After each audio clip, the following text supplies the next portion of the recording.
Experiment lang talaga dapat to, pero dahil success yung recipe, isi-share ko rin sa inyo. Let's make crispy buttered pork belly.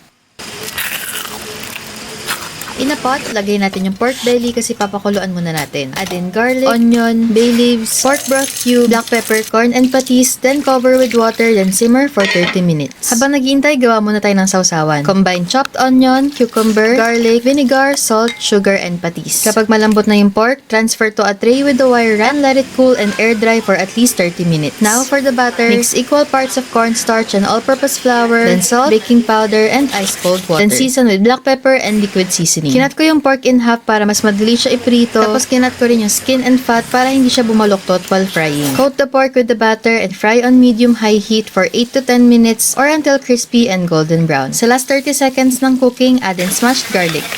Serve with spiced vinegar and your choice of sausawan and enjoy! Buyers!